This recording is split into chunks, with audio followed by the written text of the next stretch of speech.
રાજકોટ તાલુકા police સ્ટેશનમાં ગઈકાલે એક દુષ્કર્મની ફરિયાદ નોંધાયેલ છે, જે બીએનએસ કલમ 64(1), 64(2), 64(2)M તથા 351 તથા 61(2) મુજબ નોંધાયેલ છે, જેમાં કુલ 4 આરોપી છે, જેમાંથી હાલમાં એક આરોપીની ધરપકડ કરવામાં આવેલ છે. આરોપી ધરપકડ કરેલ નું નામ છે અનિશાબેન કાસમાણ. તેમજ અન્ય આરોપીઓ રવિ ગોસાઈ, વિજય ચુડાસમા અને અફઝલ કારાભાઈ સીડા નાવ બાકી છે.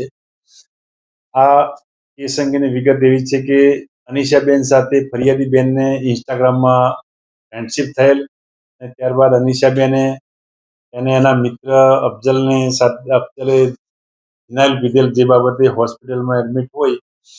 જે અંગે અનિશાબેને આ ફરિયાદી બેનને કહેલ કે આપણે તેની ખબર પૂછીએ, જેથી ઇન્સ્ટાગ્રામના વિડીયો કોલ મારફતે ખબર પૂછેલ.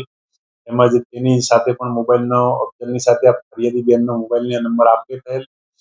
ત્યારબાદ આ ફરિયાદીના ઘરે અફઝલ એકવાર 4-5 દિવસ રોકાયેલ અને ત્યાં એક રોકાયેલ તે વખતે ફરિયાદી બેન સાથે દુષ્કર્મ કરેલ, તેમજ અન્ય એક હોટલમાં લઈ જઈ અને તેની ફરિયાદી બેન સાથે દુષ્કર્મ કરેલ.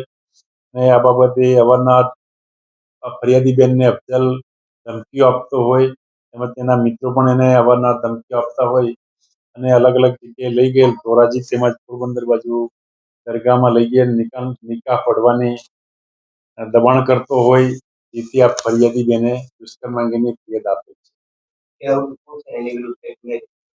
મુખ્ય આરોપી જે અફઝલ કારાભાઈ સીડા, તેના વિરુદ્ધમાં હાલમાં 3 ગુના છે, જેમાં એક ભાવનગરના ગંગાજળિયા પોલીસ સ્ટેશનના ગુનામાં પોક્સોના ગુનામાં પણ નાસ્તો કરતો છે અને અગાઉ એક 504 ધમકીના ગુનામાં તેમજ એક 300 બળાત્કારના ગુનામાં પણ અટક થયેલ છે.